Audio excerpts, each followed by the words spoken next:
parents need to do their own research. I think every parent should ask their pediatrician, do they think the vaccines have caused the autism?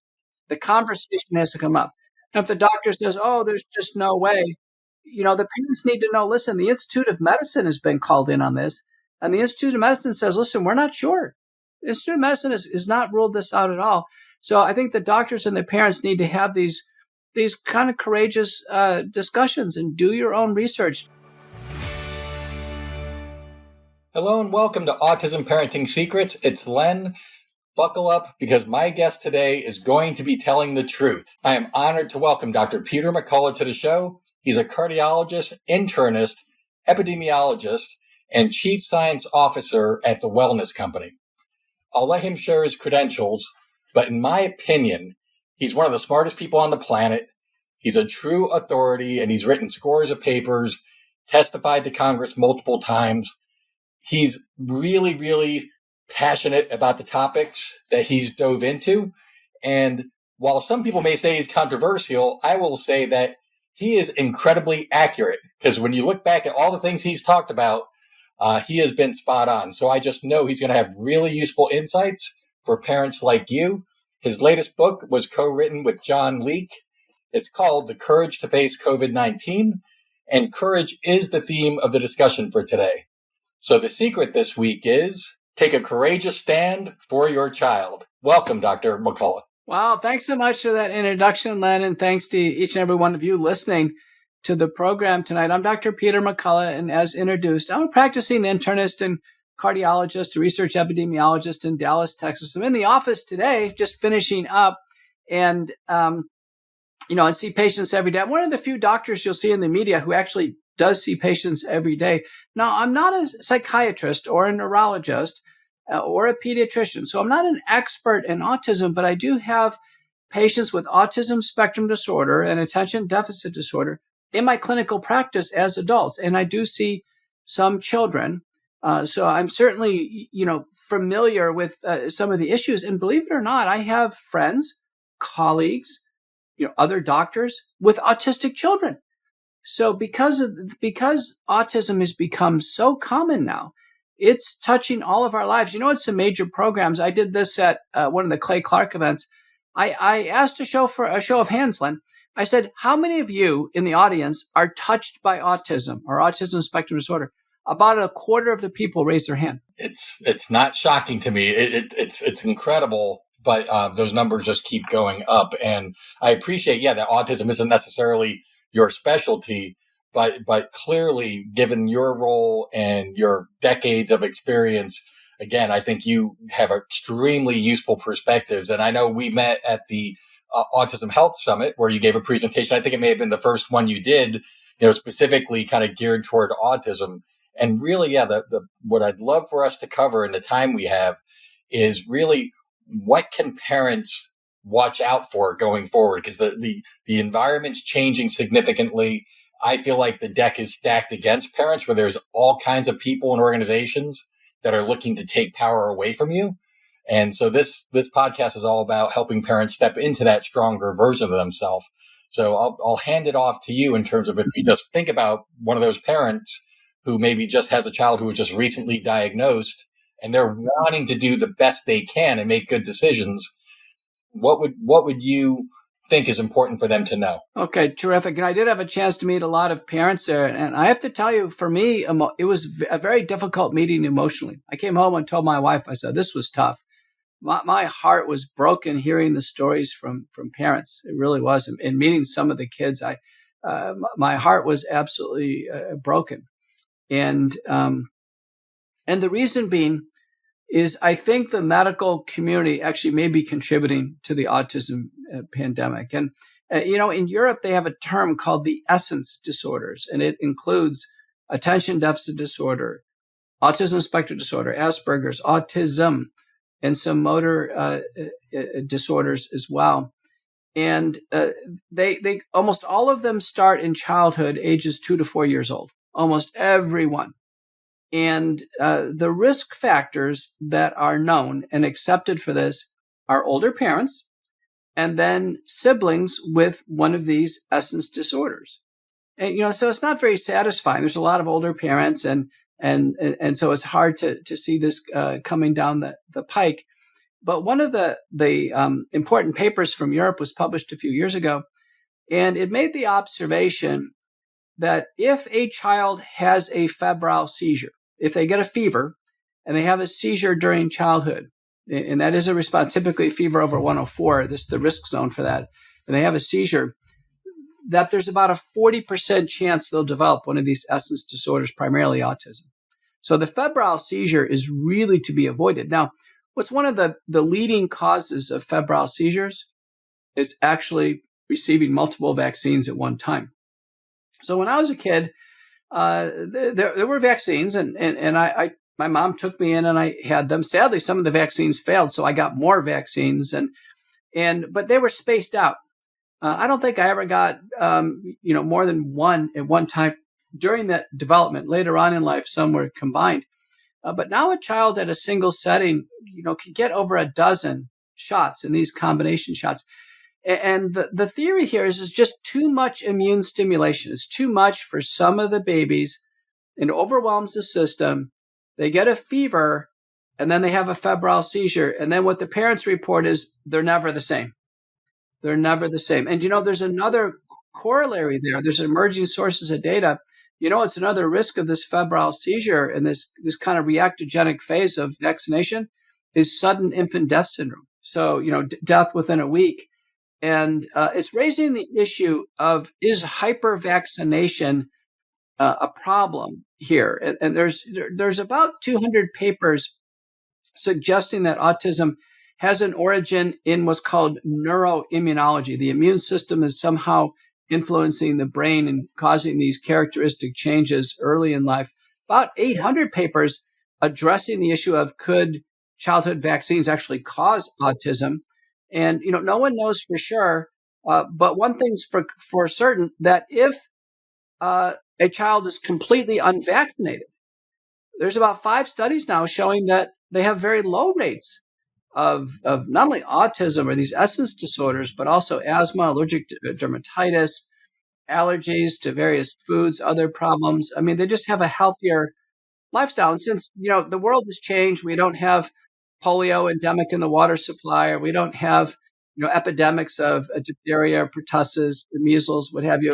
The World Council for Health now says, as of 2023, that the safer approach is to actually decline the vaccines, for parents to actually decline vaccines. And so in World Council for Health is like a WHO type of organization worldwide.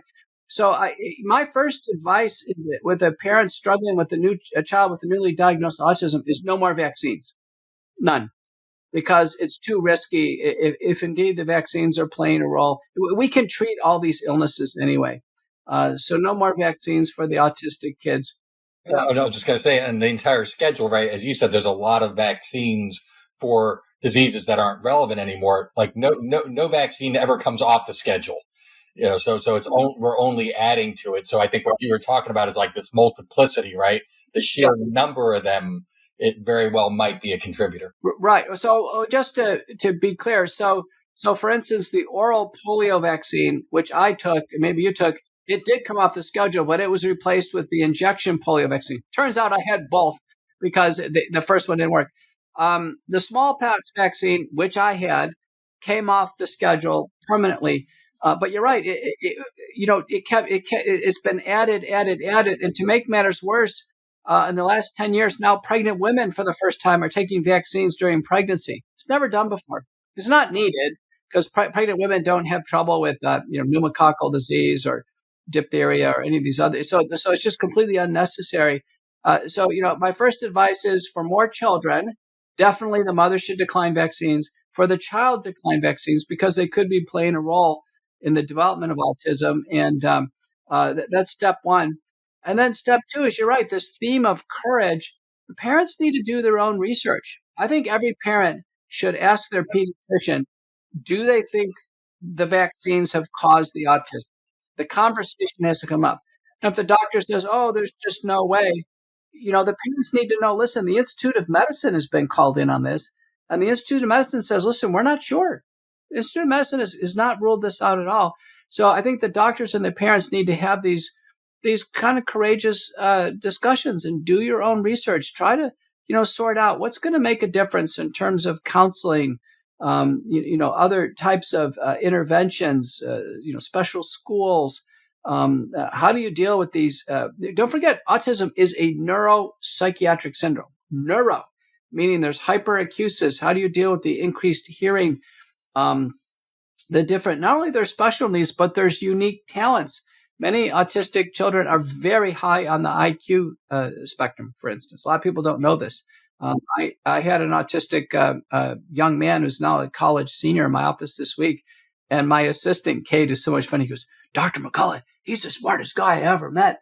And he has a pretty severe case of autism, but he's, obviously very intelligent. So to kind of sort through this. Len, at the meeting, do you remember the girl with autism who sang? Yes. I mean, that's an example of talent.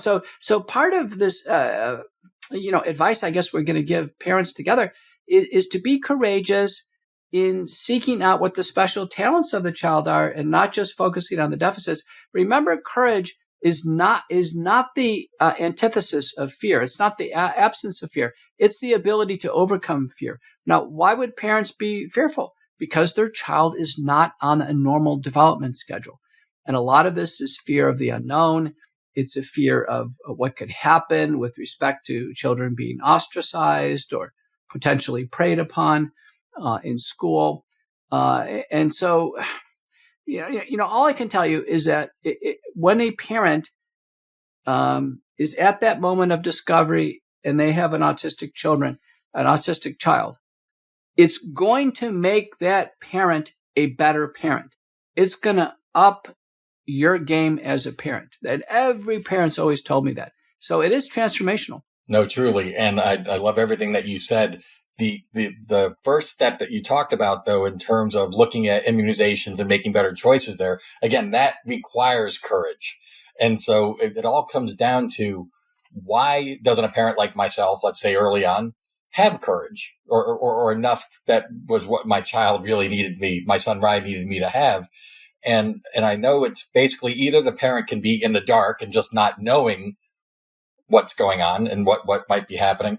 And then it's fear, as you mentioned. So I think, with parents, the question is, like, when they're making decisions, it all comes down to cost benefit, to taking the time, like you said, doing your own research, understanding, okay, for whatever the intervention is, whatever the decision is, what are the benefits? What are the costs? I know when I was given the task by my wife, Cass, about looking into the vaccine thing, I spent 5 minutes, got to the CDC site. They said vaccines are safe. I'm like, all right, my research is done. So I didn't know back then to dig deeper. And I didn't really want to dig deeper because I didn't want to know that there were concerns. My son definitely, that the schedule did not work for him. That was definitely a piece of the puzzle for what contributed to his moderate to severe autism, and he's progressed really well. Len, did he have a febrile seizure? Yeah, he had 2 events that we never got the diagnosis that it was definitely a seizure, but he had 2 seizure-like events. But this was even after. So that was part of his presentation. But did he have a normal development up until some type of vaccination event? Oh yeah, absolutely. The 12 month. It was a 12-month wellness visit where the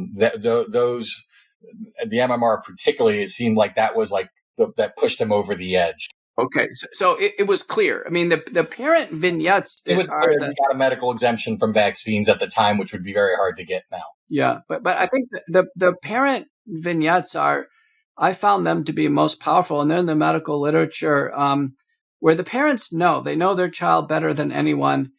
And by the way, the childhood schedule, since we're on it, do you know that the ACIP, the CDC ACIP panel, they added the COVID vaccines, Pfizer and Moderna, to the childhood schedule down to age 6. And do you know there's already a preclinical study now done in rodents where the vaccines actually induce autistic behavior in the rodents with COVID vaccines. So this does not look good at all. I don't think any child should receive these vaccines under any circumstances. So the parents need to weed through this. Now, remember the epidemiology of this. If there's already one child with autism, the next child that comes is far more likely to develop autism. So for sure, you don't want to have that next child take a vaccine under no circumstances. Again, we can treat all these illnesses. Remember, if a woman is conceived, had an autistic child, she should decline vaccines during pregnancy. This is important.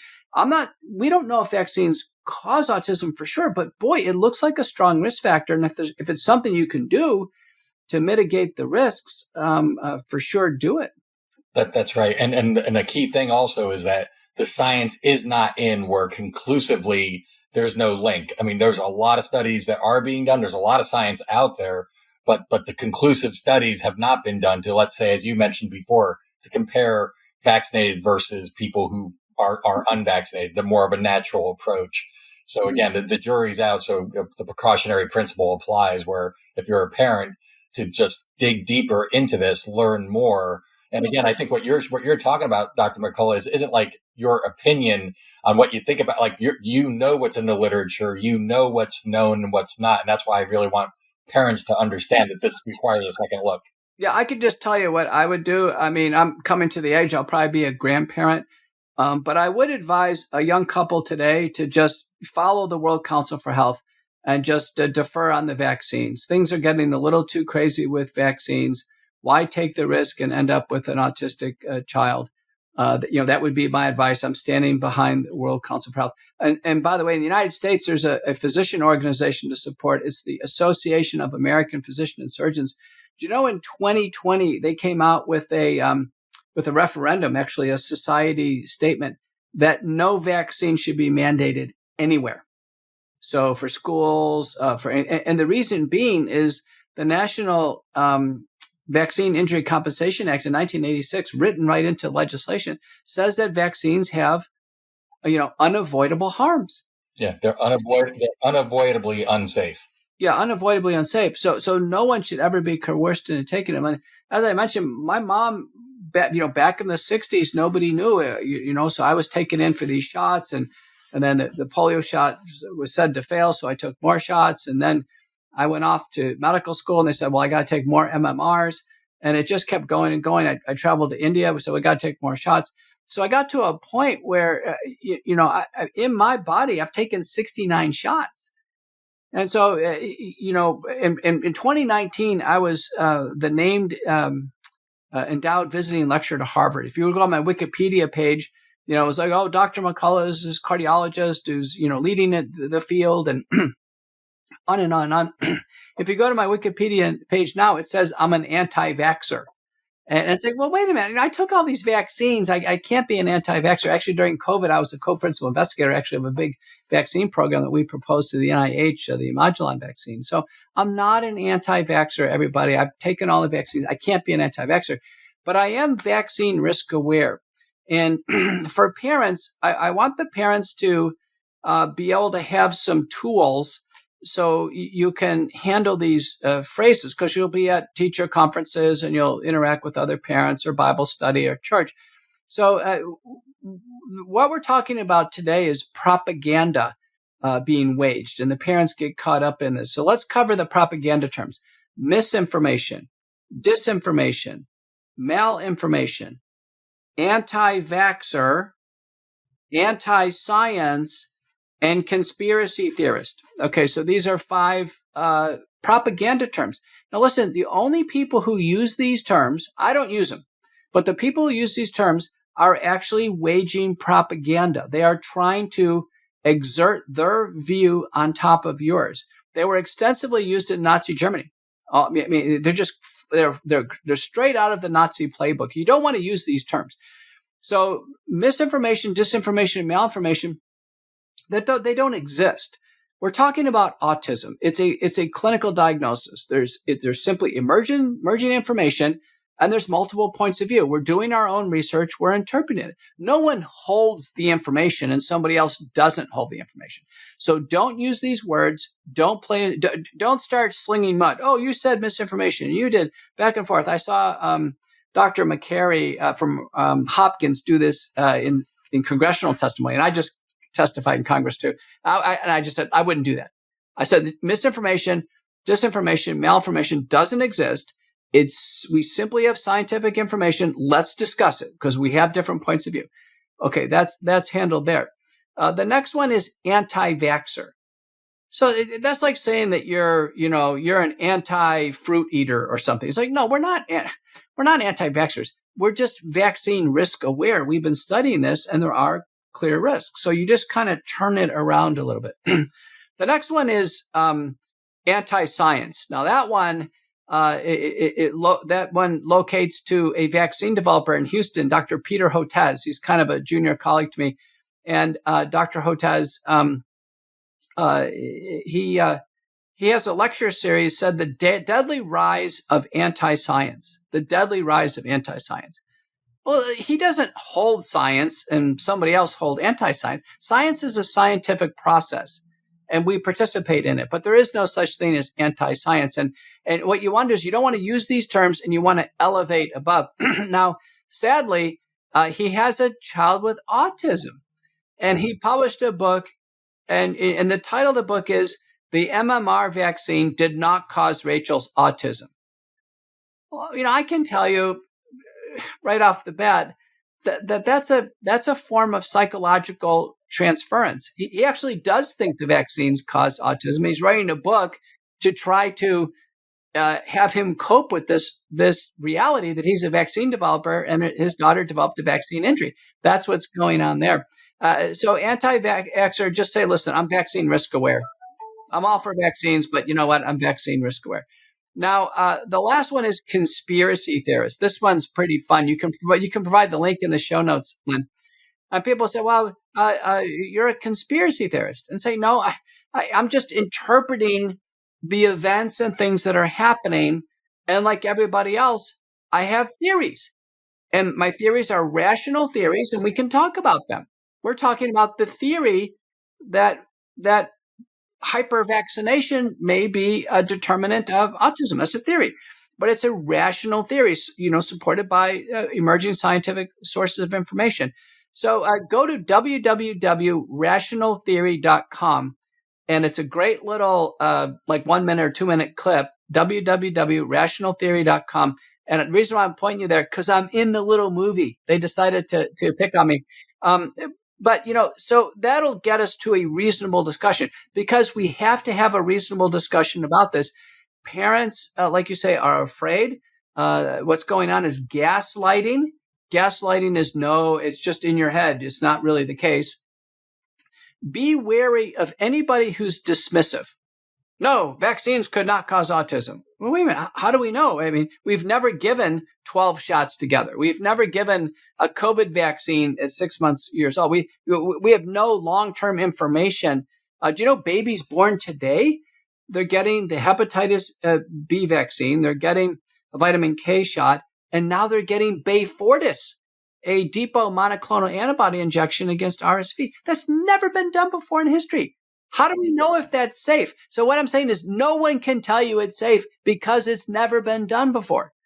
Pregnant women took the COVID vaccines. Is that safe? We don't know. The children who are born, aren't even a few years old yet. That's where everything you're saying are truth bombs. These are truths, but the narrative, what people may be hearing from news sources, et cetera, is something that's just simply not true. So the science... It can't be true, because let's say somebody makes a conclusion about long-term safety. Yes, the COVID vaccines are safe in pregnant women long-term. There hasn't been a long-term. It's impossible to know. So the point is, it's impossible to know. I just testified in Congress, and someone asked me, Dr. McCullough, how long do we have to worry about the COVID-19 vaccines? I said, according to the FDA regulations, because the vaccines are a form of genetic technology, the answer is 5 years. 5 years from the last shot. And I go on Dan Bongino all the time. He's, Doc, when is it over? When do I can stop worrying? The bottom line is really 5 years. So we just have to be honest. We don't know what's going to happen in the next 5 years after taking the COVID shots. We're going to have to observe. We don't know what's going to happen when a baby gets Beyfortus on the first day of life and then at 8 months. We don't know, because it's never been done before long term. So, what we're talking about is on a scale we've never seen before. Some people think medicine and scientific advancement's gotten out of control. We've gotten, out in front of our skis, and there's a big push to go natural, Len. And natural is looking pretty good right now. Natural without all this intervention. If I was a parent and I had an autistic child, you know what I would do? I'd sign up for autism research, and I'd be interested in neurocognitive research, new techniques, new computer techniques, other things. I think an area to explore, I'm not an expert, but boy, it looks attractive, is the microbiome. The microbiome. Remember, all the organisms, the bacteria, viruses, and fungi in our nose and mouth and our GI tract, they're communicating with our immune system. And our immune system is communicating with our brain. So I'd be very interested in that area. So, we're coming to the end, but I think I'll be able to take one more question, but it's been great to be on with you and your families. Yeah, no, and I appreciate you've had a long day. And I definitely want you to share where people can find more about you, because I just think you're a machine when it comes to what you're talking about, citing study after study after study. So you're so deeply immersed and knowledgeable. But I guess just going back to courage, you've dealt with a lot of negative consequences in terms of the Wikipedia page, what people say about you. And I think for our parents, it's going to be painful for you to be courageous. There are going to be people who are not cheering you on, who are going to be throwing arrows at you. So I think if you have any comments just on how to help parents just be okay stepping into the fray, because otherwise it's so easy just to rely on other people. You can always blame the experts for steering you wrong. There's consequences for stepping out and being bold, like you're doing in all the work that you're doing now. That's not popular with a lot of people. You're getting a lot of arrows. Well, it's interesting. I've never had a doctor of my standing, let's say a chief of medicine or a chief of psychiatry, ever disagree with me, ever send me a bad email or say, I disagree. These vaccines are the greatest thing. When Peter Hotez down at Houston, he was a professor in Houston. I was a professor in Dallas. I've got we're both highly published. I'm a little bit ahead of him, a little bit younger. But he went on Joe Rogan. I went on Joe Rogan. I messaged Joe. I said, listen, invite Hotez. He'll come from Houston. I'll come from Dallas, and we'll just talk about vaccine safety. I'm an expert in vaccine safety now. I'm an epidemiologist. I've led data safety monitoring boards. I've got one of the most published people in COVID-19. And Rogan said he won't come. He won't have a discussion. So what I'm telling the parents is, don't be afraid to offer yourself up for a discussion. You'll be okay. Just be dispassionate. Just listen to learn. There's no reason to argue. And let's try to learn together. Get out there to these conferences. That Autism Summit, I've never been to it before. It was very high end. People just you could tell people were out searching. They wanted to learn. They wanted to have connections. The online support groups, shows like yours, Len, and your group is terrific. People learn from each other. Most of the parents of autistic children, my experience, is they're very high-end people. These are very accomplished professionals. They know what they're doing. They're resourceful. The kids end up in great shape. Listen, one thing I really want people to know, children end up in great shape. The child I had today is a senior. He's at a major university. He's starting his own company. And, he's doing great. The kids will be fine. They need you as parents, but they do want to see courage. And, hold strong, be bold, be relentless. Get out there and tweet after me and all the people you see out there as your heroes. We're in an epic struggle of some sort. In my book behind you, we define this biopharmaceutical complex, this syndicate of these organizations that's formed in big pharma. They seem to want to run the table and just hit everybody with a drug and an injection. And they don't want any discussion. They certainly don't want any research on safety. We have to promote a culture of safety. And if giving all these vaccines all at once isn't safe, we need to let the world know about it. And we need to break this, because more children will develop autism, or more children will have febrile seizures or end up with epilepsy and all these other complications. So let's work together on this. I'm Dr. Peter McCullough. Len, thank you so much for having me. Thank you, Dr. McCullough. And I know in terms of where people can find you, it's www.petermcculloughmd.com, correct? Yes. Yeah, that's the website. That'll take you everywhere. And get out there. My book, CourageToFaceCovid.com, 5-star bestseller. Amazon tried to censor it for 12 days. after it was a bestseller, and we prevailed. But get a copy. Read about 2.5 hours. It's gripping. Probably be a major motion picture.